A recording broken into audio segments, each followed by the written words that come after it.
Hola, ¿cómo están? Buenas tardes. Bienvenidos a este segmento de las jornadas de enfermedades raras, donde vamos a hablar de complicaciones y manejo del hipoparatiroidismo crónico. Bueno, supongo que me conocen, yo soy la doctora Adriana Frigeri y tengo el gustazo de presentar a dos amigas que van a hablar de dos segmentos de esta charla. Primero lo va a hacer la doctora María Belén Zanqueta. Ella es médica endocrinóloga, directora de la maestría en osteología y metabolismo mineral de la Universidad de El Salvador, además de directora médica de IDIM, miembro de la comisión directiva de AOM, del Comité de Participación de Miembros de ACBMR y miembro del Comité Asesor Regional de IOF, entre otras cosas que reduje. Bueno, Belén, te escuchamos con muchísimo gusto.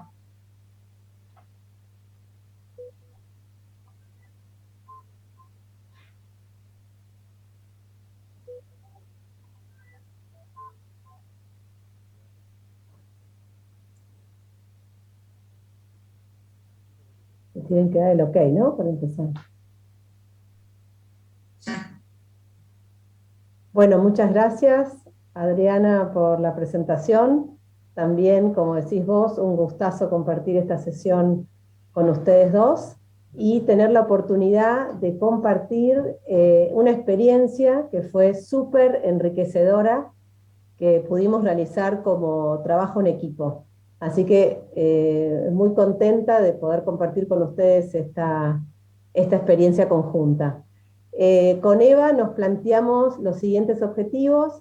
Vamos a hacer un brevísimo repaso general, por si alguno de ustedes no sabe qué es el hipoparatiroidismo. Vamos a hablar, yo voy a hablar especialmente de nuestra experiencia en HipoParaRed, y Eva, a través de un caso clínico, los va a actualizar haciendo foco en algunos aspectos nuevos y relevantes en relación a la fisiología del fósforo, a las fracturas, a las cataratas y a la calidad de vida en esta enfermedad rara. Entonces, lo primero que les quiero decir es traerles una novedad, es que en octubre, en el Congreso de la ASBMR, se van a presentar nuevas guías de hipoparatiroidismo. Así que todo lo que vayamos a ver ahora, tómenlo un poco con pinzas, porque está por cambiar. Va a haber 4 documentos que van a hablar sobre la epidemiología, sobre la etiología, la patofisiología, genética, diagnóstico, evaluación y manejo. Es este grupo de expertos internacionales que fueron los pioneros en esta temática, que se han vuelto a reunir y que han descrito nuevas guías. Así que estén atentos porque estamos prontos a tener novedades importantes. Ahora sí, presentarles nuestro trabajo de investigación que fue publicado este año en el Journal de la Endocrine Society. Acá pueden ver todo el listado de autores. Cuando hablamos de enfermedades raras, creo que todos sabemos que hablamos de trabajo en equipo, así que esto fue un lindísimo trabajo en equipo. Acá puse las fotografías de las líderes de este equipo. También quiero mencionar especialmente a Adriana Díaz y a Sabrina Lucas, que no encontré fotos, y especialmente a Damián Roviani, porque Damián centralizó los datos de todas nosotras, de los 7 centros que participamos, así que es una mención especialísima para él. Bueno, el contexto, es una enfermedad rara, estamos acá en una jornada de enfermedades raras. ¿Qué se produce? Porque hay un déficit de PTH, lo que genera hipocalcemia e hiperfosfatemia. La mayoría de los casos es por el daño luego de una cirugía, generalmente de tiroides. Y para que tengamos una idea, en los países en los cuales hay acceso a números epidemiológicos, se habla de 22 casos cada 100.000 habitantes, con lo cual reforzamos que es muy infrecuente. Lo que más sabemos, lo que hemos estudiado en la facultad en relación a la hipocalcemia, son los síntomas relacionados con todo lo neuromuscular, la tetania, las parestesias, los hormigueos y demás. Es como que el hipoparatiroidismo lo estudiamos con la hipocalcemia y muchas veces nos quedábamos ahí. Y en la última década, sobre todo, hay un montón de trabajos que empiezan a hablar de todo el espectro de complicaciones de esta enfermedad, a nivel renal, oftalmológico, cardiovascular, riesgo de fracturas, riesgo de infecciones, que no se sabe si tienen más riesgos de hospitalizarse por una infección, condiciones psiquiátricas como la enfermedad bipolar, que se ve más frecuente. O sea, hay todo un nuevo mundo de posibilidades que se está estudiando. Entonces, las guías, que ahora van a cambiar, pero esto se mantiene, aparte de calcio, fósforo y magnesio, lo que tenemos que hacer, que como van a ver no lo hacemos, es medir la función renal, una ecografía renal y una calciuria de 24 horas todos los años en estos pacientes, tener en cuenta el screening con imágenes del sistema nervioso central, con visitas al oftalmólogo y con evaluación de la calidad de vida, porque es algo central en estos pacientes. Los objetivos de tratamiento seguramente los recuerdan, es mantener el calcio, pero no volvernos locos porque tenga un calcio alto, sino con que esté en la parte inferior de lo normal o mínimamente por debajo, estamos bien. Mantener fósforo, magnesio y calciuria normal, que no es tan fácil a veces. El tratamiento lo hacemos con calcio, vitamina D y calcitriol. A veces podemos usar diuréticos y desde el año 2015, no en la Argentina, pero sí la FDA, aprobó el tratamiento con paratormona, con PTH 1,84, para estos pacientes. Esto no es el tratamiento convencional. Incluso les adelanto que en las nuevas guías no dicen que la terapia con PTH 1,84 sea ni vaya a ser el tratamiento convencional. Está reservado para casos particulares, en los cuales no podemos controlar la calcemia. Esto les adelanto que va a cambiar, pero antes se decía, bueno, hay pacientes que tienen altísimos requerimientos, entonces esos pacientes tal vez los tenemos que considerar.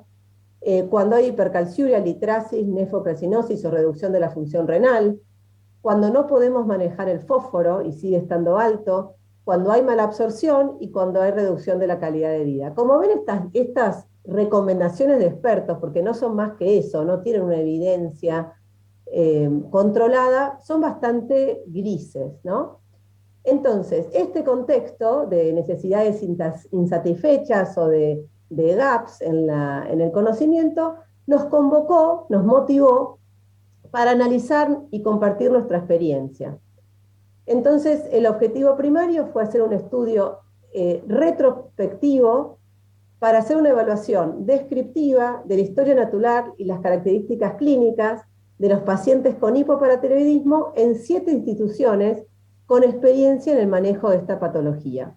De manera secundaria nos propusimos ver las diferencias entre los casos debido a cirugías o a los casos no quirúrgicos, y analizar de nuestra muestra de pacientes cuántos cumplirían los criterios recomendados por los expertos para indicar paratormona. Bueno, acá en material y métodos les puse todas las variables que nos propusimos consignar. Los datos demográficos, la edad del diagnóstico, la duración de la enfermedad, el motivo de la enfermedad, la etiología, la internación por hipocalcemia, las manifestaciones neuromusculares, los hallazgos positivos en ecografía, la insuficiencia renal, las calcificaciones de los ganglios de la base, fracturas y cataratas. Los consideramos positivos si al menos una vez habían sido consignados en la historia clínica del paciente. Y ahora, yendo a los resultados, con mucho orgullo les contamos que pudimos recolectar los datos de 322 pacientes con hipoparatiroidismo. Fueron pacientes seguidos durante mucho tiempo, entre 1985 y 2018. La gran mayoría eran mujeres, con un ratio de 6 mujeres cada un varón. La edad media de la última visita era de 55 años, con un rango amplio. La mayoría eran adultos, porque todas nosotras somos endocrinólogas de adultos. La edad media al diagnóstico era de 43 años y en promedio, fíjense que habían sido, la duración, habían sido seguidos al menos por 11 años. Acá tenemos la etiología de nuestros pacientes, en blanco las causas quirúrgicas y en negro las no quirúrgicas, que les adelanto fueron la minoría. Entonces fíjense, la primera línea que alrededor, llegando al 50%, tenían un cáncer de tiroides, una patología maligna. Pero un gran porcentaje padecían esta enfermedad por una patología benigna de la tiroides. Un gran porcentaje de pacientes. El 90.7% de nuestros pacientes tenían una causa quirúrgica, que es un poco mayor que lo descrito en la literatura, que está alrededor del 75%. Nuevamente por nuestros sesgos de selección, porque somos todas endocrinólogas de adultos. Y nos preguntamos, porque realmente nos impactaba bastante, cuánta gente estaba sufriendo esta enfermedad por una enfermedad benigna que claramente no justificaba el trastorno que trae el hipoparatiroidismo. Y quisimos ver si esto estaba mejorando con el paso del tiempo y lo pudimos comprobar, porque encontramos una diferencia significativa entre la cantidad de personas que tenían esta enfermedad por una causa benigna, que era casi el 50% antes del 2010, y esto bajó al 37% luego del 2010. O sea que, como ustedes saben, se está intentando evitar la cirugía en patología benigna tiroidea. Por ejemplo, la tiroidectomía total, ¿no? Por supuesto. Bueno, en cuanto a las manifestaciones clínicas, no vamos a tener tiempo de hablar de todas, pero seleccioné algunas. Las neuromusculares estuvieron presentes en un alto porcentaje de nuestros pacientes, al menos 40, casi 41% refirieron tener al menos un síntoma neuromuscular. La hipocalcemia severa, que requirió hospitalización, estaba presente en 1 de cada 4 de nuestros pacientes.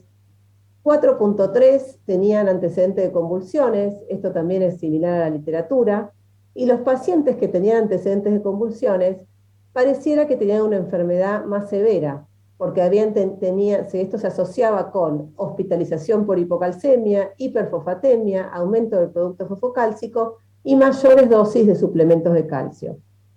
En relación a las calcificaciones de los ganglios de la base, solo tenemos esto positivo en 23 pacientes, pero atención acá, el screening era muy, muy bajo. Solo 59 de los 322 pacientes evaluados tenían al menos consignado en la historia clínica la realización de una imagen del sistema nervioso central. Y en estos pacientes que tenían calcificaciones, tratamos de ver si tenían algún otro problema neurológico referido y no lo encontramos, aunque sí tenían un altísimo porcentaje de síntomas neuromusculares. En relación a litiasis y nefrocalcinosis estamos en la misma situación. A pesar de estar hablando de centros especializados, solo el 41% de nuestros pacientes tenían, al menos en la historia clínica referido, una ecografía renal. Y en estos que sí fueron evaluados, encontramos un 15% de hallazgos positivos. En relación a la insuficiencia renal, la encontramos en 22% de nuestros pacientes. Y claramente, fíjense, los porcentajes va subiendo con la edad. Los mayores de 60 tenían casi 3 veces más riesgo de tener insuficiencia renal que los menores de 60. Y pareciera, si bien no tenemos datos muy certeros en nuestro país, si comparamos con un estudio que evaluó 88.000 pacientes, 88.000 personas, perdón, de la ciudad de Buenos Aires, en ese estudio encontraba una prevalencia del 12% y nosotros encontramos 22%, con lo cual uno podría pensar que es una prevalencia aumentada. En relación a los parámetros bioquímicos, en esto sí estábamos muy bien, en relación que la mayoría de los pacientes tenían bien medidas los parámetros bioquímicos. El calcio estaba muy bien, el calcio medio era 8.4, casi en el límite, o sea, un poquito menos que lo normal. Con el fósforo es súper interesante ver que la media era 4.7 y en el 42% había hiperfosfatemia. Esto nos llamó muchísimo, muchísimo la atención. En cuanto a los tratamientos, pueden ver que más o menos tenían 2.000 miligramos por día de calcio los pacientes. la dosis de calcitriol en la Argentina siempre tendemos a dar más calcio que calcitriol, tal vez nos preguntábamos si es por el costo económico, la dosis de calcitriol era casi de 0,5, también tenían magnesio y vitamina D. Y lo último que les voy a contar es cuántos cumplían los criterios de PTH, que era nuestro objetivo secundario, y fíjense que era una barbaridad. De 322, 210 cumplían criterios para PTH. Recordemos que los criterios son recomendaciones de expertos, que son realmente cosas que no tienen todavía un aval demasiado importante, pero fíjense que había muchos, como les dije antes, había 124 pacientes que tenían hiperfosfatemia, y eso es un criterio, y después teníamos diferentes motivos, ¿no? Había 74 pacientes que tenían dosis mayores de 2,5, había 98 pacientes con hipercalciuria, 62 pacientes con insuficiencia renal, o sea que la verdad esto es muy llamativo, y por supuesto que nuestro país no está en condiciones de indicar esta medicación a tantos pacientes. Las limitaciones, como les conté, es un trabajo retrospectivo, entonces nosotros fuimos a ver historias clínicas, con lo cual tal vez hay datos que eran positivos que no estaban consignados.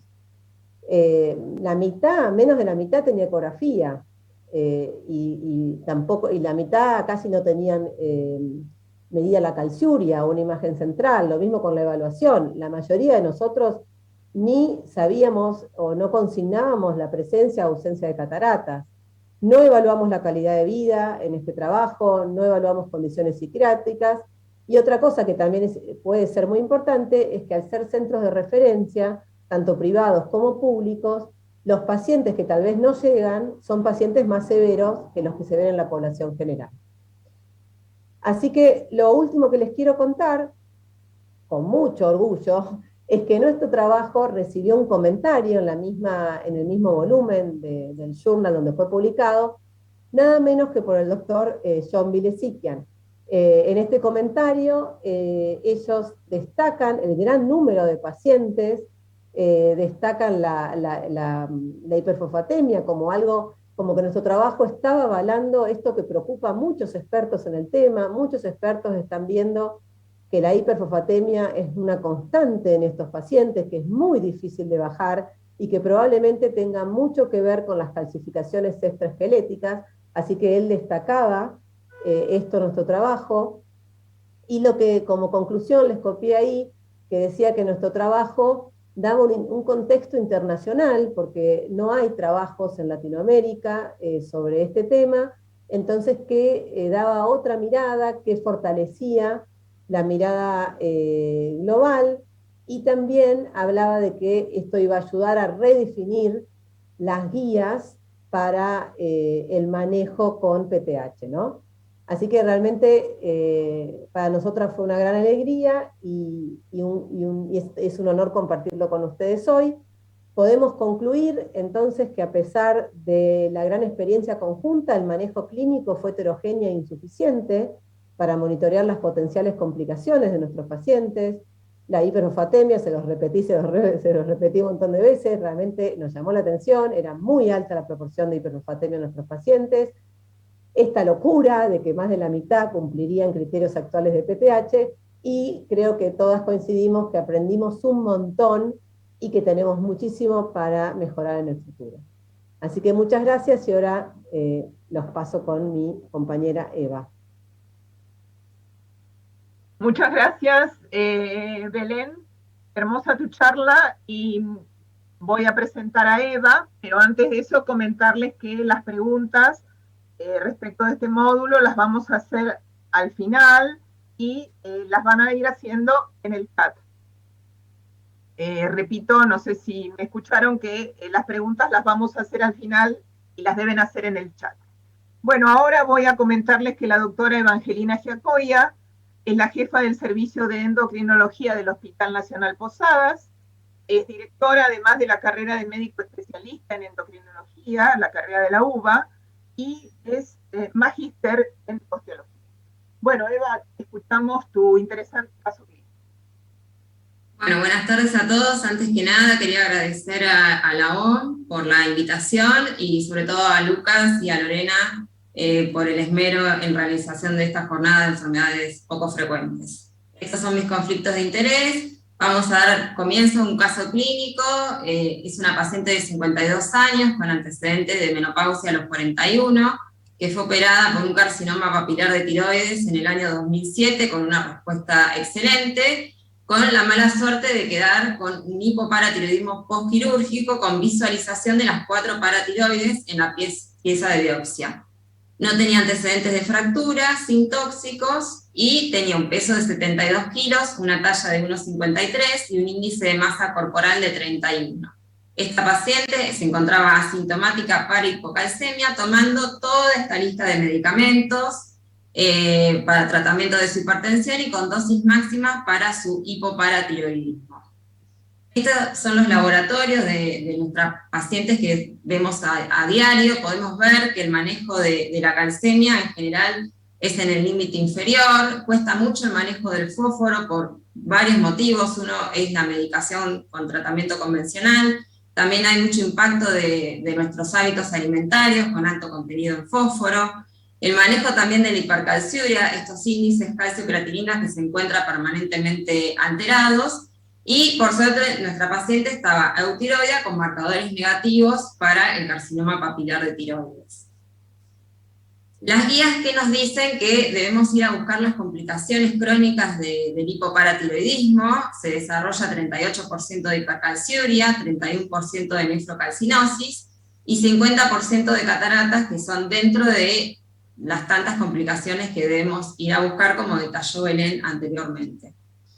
Un dato muy interesante y publicado en los últimos años es que el efecto fatúrico de FGF23 disminuye en el hipoparatiroidismo. Acá podemos observar en este trabajo de McKenna, donde los cuadraditos negros son los pacientes con hipoparatiroidismo, los redondelitos verdes son los pacientes con insuficiencia renal crónica, los triangulitos son las situaciones de hipofosfatemia con FGF23 aumentado, y lo que podemos ver que, a menor PTH hay mayor niveles de FGF23 y aumenta el umbral de reabsorción de fósforo, con lo cual estos pacientes tienen la tendencia a ser hiperfosfatemia, a comparación de los pacientes que sí tienen PTH, donde esa reabsorción tubular de fósforo es menor.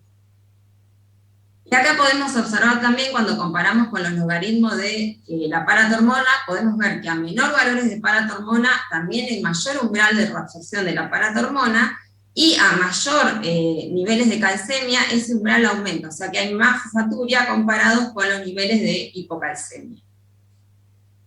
Este también es un trabajo de Saki muy interesante, que comparó 2 poblaciones con hipopara y casos controles, y también demostró que hay niveles estadísticamente significativos más elevados de FGF23. Este es un gráfico donde podemos ver qué pasa cuando unimos el calcio y el fósforo, y esta solución que se queda, y cómo se pueden producir las calcificaciones ectópicas tan características de estos pacientes con los tratamientos convencionales. Esta es la valoración densitométrica de mi paciente, que se encontraba en menopausia, o sea, a los 52 años, tenía una densitometría conservada, no le encontramos fracturas en el screening, le buscamos bajo radiografía de columna dorsal y lumbar, no hubo fracturas ni aplastamiento, pero es algo que debemos incorporar, que es en nuestro interrogatorio, el riesgo de caídas, la presencia de fracturas, y eventualmente hacer el screening con las radiografías. Hay muchos datos publicados en el último año, sobre todo qué pasa con el riesgo de fractura en el hipoparatiroidismo. Lo que sí está claro es que en el hipoparatiroidismo no quirúrgico hay mayor riesgo de fractura vertebral, porque se suele dar a edades más jóvenes, porque hay afectación del pico de masa ósea, y porque muchas veces se utilizan los anticonvulsivantes secundarios a los episodios de hipocalcemia, y que eso exacerba el estatus epiléptico. Este es un trabajo que es de un metaanálisis donde se revisaron los últimos trabajos publicados en los últimos años, y se llegó a la conclusión de que a mayor tiempo de evolución del hipoparatiroidismo postquirúrgico o el hipoparatiroidismo no quirúrgico tiene mayor prevalencia de fracturas a nivel vertebral. ¿Qué pasa con el fondo de ojos? También es un estudio que debemos realizar de screening en estos pacientes. Como sabemos, el cristalino normalmente es transparente, en estos pacientes se vuelven opalescentes, entonces el fondo de ojo es mandatorio en este grupo de pacientes. Lo que se pudo observar en este trabajo es que hubo una correlación con hipocalcemia y la calcificación de los ganglios de la base, y aparentemente entra el rol de la falta de paratormona también en la fisiopatogenia de la catarata. Y hay un dato interesante, que es que a pesar de que el paciente se opera de la catarata, o sea, se somete a la cirugía, hay que continuar el seguimiento con fondo de ojo porque hay riesgo de la fibrosis de la cápsula posterior, o sea que puede haber un fracaso a pesar de la cirugía en este grupo de pacientes. Este es otro trabajo muy interesante de Sabata, que habla de la calcificación de los ganglios de la base, donde se estudiaron 142 adultos con hipoparatiroidismo y se los comparó con 426 controles. Y encontró una correlación entre el volumen de la calcificación de los ganglios de la base y lo correlacionó con los niveles bajos de calcemia y el deterioro de la función renal, hallando un 7% de calcificaciones en los controles comparado con un 71% en los hipopara no quirúrgico y un 14% en los hipoparatiroidismo postquirúrgico. Acá podemos observar en el gráfico A un paciente masculino con hipoparatiroidismo no quirúrgico. Acá podemos observar en el gráfico B un hipoparatiroidismo postquirúrgico. Y en el gráfico C un paciente que no tiene antecedentes de hipoparatiroidismo, pero que con un síndrome metabólico también podemos encontrar la calcificación de los ganglios de la base.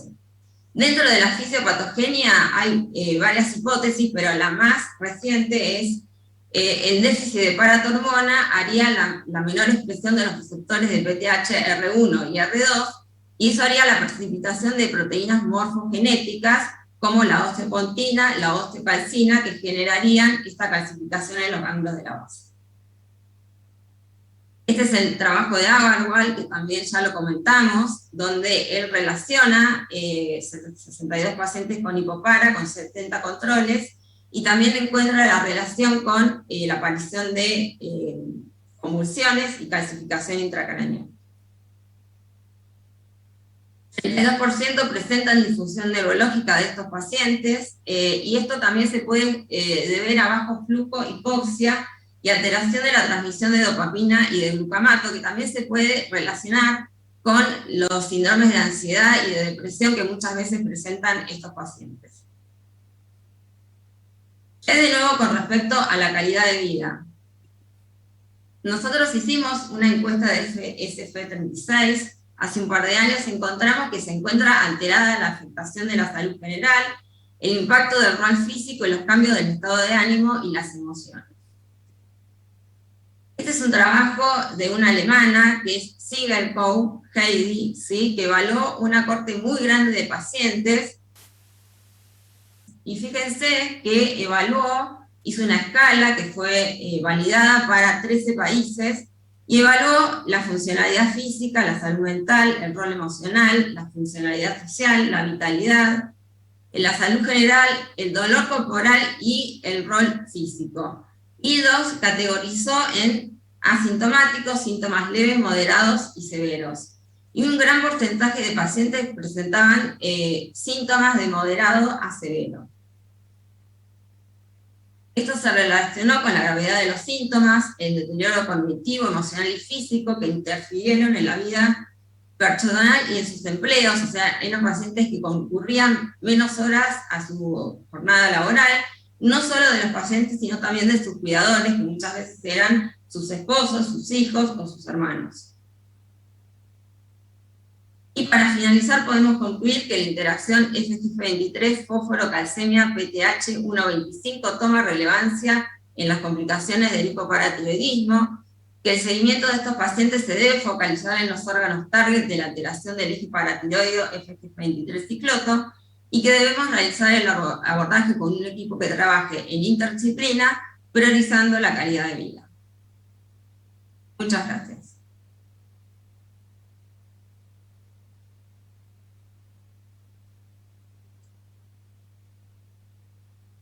Bueno, muchas gracias Evangelina, por la excelente charla y muchas gracias, Belén, también. Bueno, ahora vamos a ir a las preguntas que ya... Vamos a hacer una cosa, vamos a ir de lo más fácil a lo más difícil. Ustedes vean quién... Muchas gracias. ¿Quién quiere responderlas? Pero bueno, acá voy a juntar algunas y hay 2 o 3 preguntas referidas a quiénes consideran ustedes que deberían ser evaluados con evaluación oftalmológica y del sistema nervioso central en ausencia de síntomas. Es decir, si todos deberían ser evaluados. ¿Y con qué?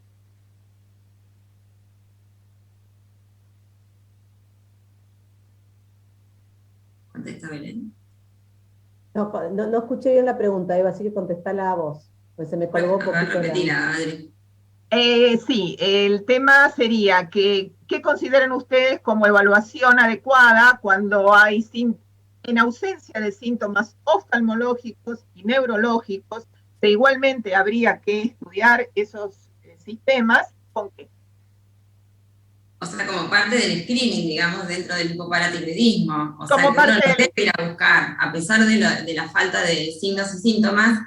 Una cosa que uno debe relacionar es que estos pacientes tienen fatiga física crónica, tienen calambres, tienen rigidez, y muchas veces la falta de visión hace que tengan más caídas y aún más riesgo de fractura. O sea que nosotros debemos ir a buscar estas complicaciones crónicas, a pesar de que no tengan síntomas, porque muchas veces no se manifiestan.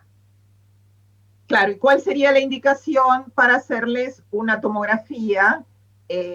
Quizá esto cambia en las nuevas guías, pero hasta ahora la indicación la pueden decir. Claro, digamos, en un hipoparatiroidismo crónico recientemente diagnosticado, está establecido que a partir de los 2 años uno debería empezar a buscar las complicaciones como la calcificación de los ganglios de la base y hacer todo un seguimiento con respecto al metabolismo focálico, al impacto renal, al fondo de ojos, y de ahí, de acuerdo a lo que uno encuentra, va haciendo el algoritmo de seguimiento. Sí, yo creo que no hay, por lo menos las guías, no estaba demasiado claro en relación a las imágenes del sistema nervioso central, no se ponían de acuerdo, porque creo que no hay evidencia todavía como para saber, digamos, cuándo el paciente... Entonces creo que ahora también, en las próximas guías, va a ser más una opinión de expertos, y me parece que no hay una cosa muy clara. También hay que aclarar que es diferente el postquirúrgico que las otras causas, ¿no? Que empiezan más chicos y demás. Pero la verdad es muy buena la pregunta, creo que la hizo Beatriz, ahí estuve viendo el chat, y no tenemos una respuesta basada en la evidencia, ¿no? Pero creo que lo que dice Eva es que esta vez consenso de expertos que estamos haciendo. Claro. Sí, también va a depender del impacto de no todos los hipoparas son iguales. Hay hipoparas que requieren menos dosis de tratamiento convencional y hay otros, como mi paciente, por ejemplo, que tenía altas dosis y ya tiene presencia de calcificación de los ganglios de la base.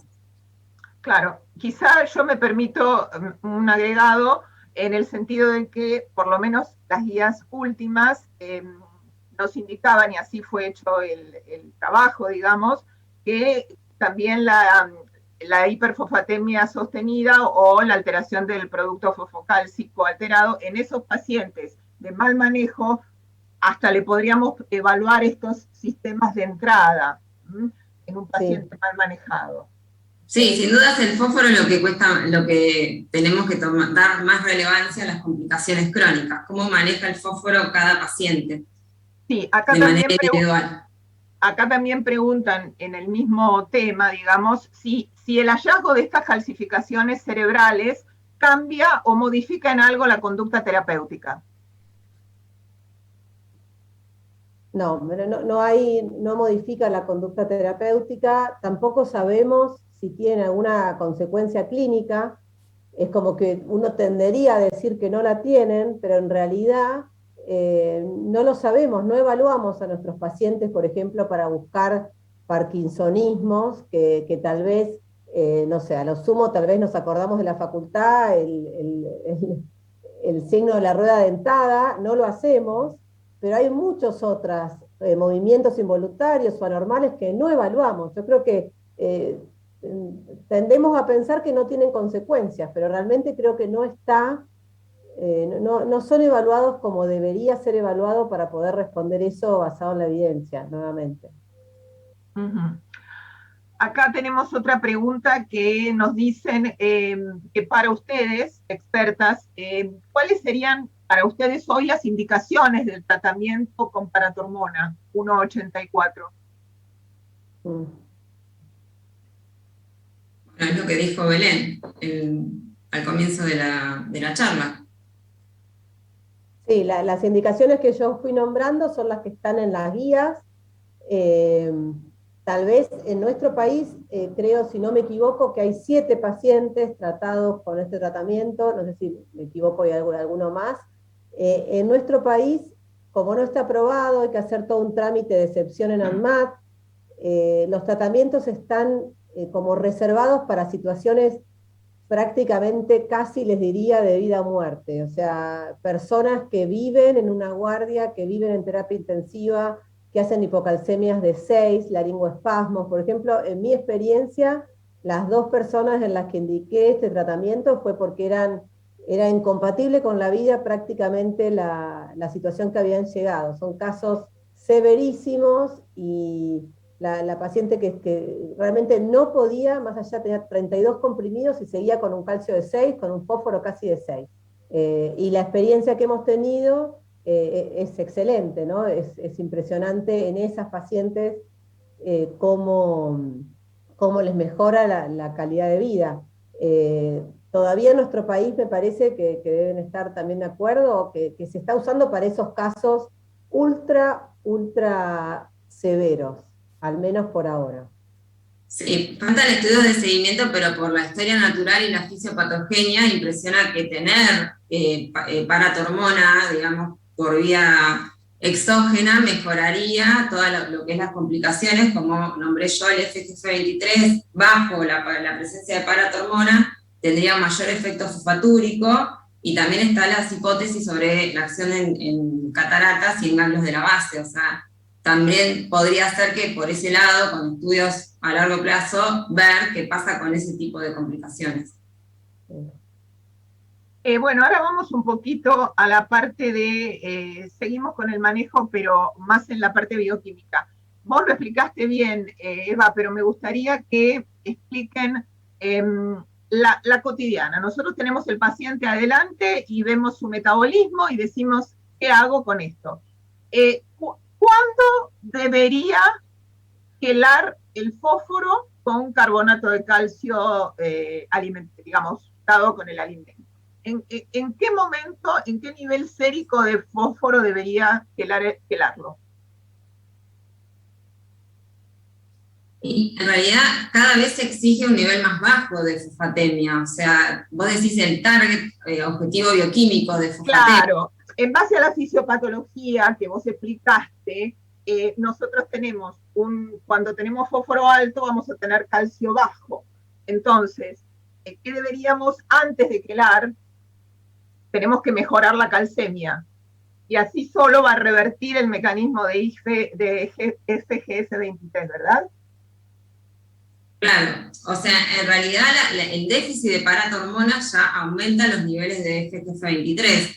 Lo que hay que evitar es el producto calcio-fósforo, pero según lo que escucho de la charla de los nefrólogos, digamos, un fósforo ya cada vez ponen un límite menor, pero ya más de 4 ya sería tóxico. O sea, ya habría predisposición a calcificaciones vasculares. Entonces, yo creo que ese sería el límite de fosfatemia. Y sobre todo que el paciente esté asintomático para la hipocalcemia. Quizás hay pacientes que tienen umbrales más bajos con respecto a valores de calcemia, y buscar de manera individual cuál sería el objetivo bioquímico de cada paciente y que esté asintomático, considerando que no es lo mismo una hipocalcemia a los 20, a los 30, a los 40 o a los 50. O sea que esto va a ir variando a lo largo de la vida de los pacientes. Pero la presencia de la cardiopatía autonómica, hay otras complicaciones que también se están relacionando con la hipocalcemia, porque los pacientes tienen falta de adherencia, o sea, no se adhieren a tomar tantos comprimidos, Entonces, digamos, hay que tratar de hacerles un seguimiento adecuado y que tengan compliance con lo que uno le indica, porque realmente yo los entiendo que es muy difícil tomar más de 20 comprimidos por día. Pero no sé si respondí la pregunta, o sea que el objetivo es tratar de balancear entre la calcemia y la fosfatemia para evitar niveles altos de fosfatemia que estén asintomáticos y que no tengan complicaciones. Sí, quizá yo, no sé si vos, Belén, querés decir algo. No, yo creo que en unos años, ahora las guías dicen que tenemos que tener un fósforo normal, pero los trabajos, sobre todo hay un grupo muy, muy fuerte en Dinamarca, que han demostrado que si uno divide el rango de fosfatemia en 3 tercilos, ¿no? de 3,5 a 5, han demostrado que los tercilos superiores se asocian a más infecciones y a un montón de complicaciones más. Entonces, yo creo que en el futuro vamos a intentar, así como queremos tener un calcio dentro de lo normal bajo, creo que vamos a buscar tener un fósforo de lo normal bajo. Todavía no está la guía, pero todos los expertos que uno escucha van para ese lado, como que realmente esta hiperfosfatemia que tienen, o incluso el fósforo como tenían nuestros pacientes, en 4,7 era la media, seguramente les esté haciendo daño, ¿no? O sea que creo que en el futuro otro de los objetivos terapéuticos va a ser mantener un fósforo más bajo, o en el tercilio inferior de lo normal. Claro, Sí, porque quizá me parece que no se entendió bien la idea. O sea, la idea sería que a veces nosotros, cuando tenemos el desbalance fosfocálcico y tenemos el fósforo alto, a veces hay un intento de quelarlo. No, primero tenemos que revertir con calcio el mecanismo del FGF23, subir la calcemia, eso va a revertir la elevación del FGF23 y solito el calcio va a aumentar, va a bajar el FGF. Si esto no se logra, está recomendado quelar, es decir, dar carbonato con la comida cuando tenemos 6,5 o más. Ahí sí. Lo que pasa es que es muy difícil, yo te entiendo la pregunta, pero es muy difícil con el tratamiento convencional poder bajar los niveles de FGF23, porque vos le estás dando un montón de estímulos para el FGF23, que es, digamos, sobre todo el calcitrol, que te eleva los niveles de fosfatemia y que a su vez eleva el FGF23. O sea, evidentemente la acción de la paratormona es fundamental en ese túbulo contorneado proximal. O sea, la paratormona es lo que va a mejorar esos niveles de fosfatemia. Yo creo que las guías van a ir para ese lado. Como dice Belén, va a ir a bajar los niveles de fósforo. Perfecto. Bueno, acá hay otra preguntita que dice si tuvieron alguna experiencia con teriparatide en hipopara. Yo no. Con teriparatide 1,34.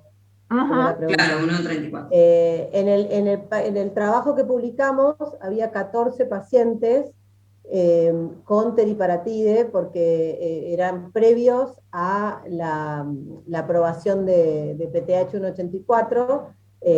La doctora Ana Galich, que está en nuestro grupo, tiene experiencia y en pacientes en los cuales no había podido controlar la calcemia, tiene experiencia en el uso de PTH 134. Como la vida media es menor, lamentablemente lo que hay que usar a veces, ella lo cuenta y tiene mucha experiencia, el grupo italiano, tal vez tienen que usar 2 veces por día, y ahí está toda la artesanía de la ampolla, retirarla a la mitad, bueno, toda una cosa bastante artesanal, pero en nuestro país hay experiencia, hay grupos clínicos que tienen experiencia con PTH, y nuevamente repito, en situaciones como exageradamente complicadas, ¿no? En pacientes que requerían calcio endovenoso, convulsiones.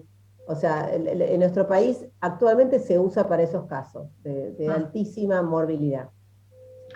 Bueno, y quizá ya para ir terminando vamos a meternos un poquito en el hueso y comentar, ¿no es cierto?, que los que tenemos más edad siempre sabíamos que al hipopara o le pedíamos la densitometría o directamente no se la pedíamos porque como sabíamos que iba a dar normal o alta y entonces no se fracturaba, no hacíamos nada. Bueno, fuimos aprendiendo que esto no es tan así. Y entonces el hipopara tendría de alguna manera un hueso más rígido, porque es un hueso como más viejo, porque se remodela menos, o sea, tiene un hueso más denso, pero menos remodelado. ¿Y ese hueso sería más vulnerable a las fracturas? Es excelente el planteo, pero no hay acuerdo todavía. Hay estudios súper interesantes del grupo de Vile-Sikian, en el que la arquitectura ósea del hueso con hipopara es diferente. En eso estamos todos de acuerdo. Ahora, no hay todavía una evidencia, como decía Eva, en fracturas, no es del todo contundente. Hay trabajos que hablan de fracturas vertebrales. Es verdad que no, las fracturas vertebrales son asintomáticas en un 50%. Nadie le pide una placa o una hipopara, como decías vos, porque asumimos que está bárbaro. Entonces, acá siempre se juega eso, pero yo creo que los expertos también tienden a decir que la calidad ósea de este hueso no es la adecuada y que probablemente en el futuro sepamos de fracturas que ocurren y que no estamos dándonos cuenta. No sé si Eva, bueno, Eva, que vos que revisaste ese paper, si querés comentar algo. En realidad, cortito, Eva, porque ya estamos fuera. Sí. Se pierde la reparación de las microfracturas. O sea, un hueso con bajo remodelado, perdés esa capacidad de poder reparar, y esa sería una de las hipótesis por el cual se podrían fracturar estos pacientes. Nada más. Bueno, interesantísimo, les agradezco muchísimo, la verdad que nos podríamos quedar charlando las tres un montón. Sí. Pero bueno, le doy paso a Lorena y al siguiente segmento de esta jornada. Muchas gracias. Muchas gracias. Gracias, chicas.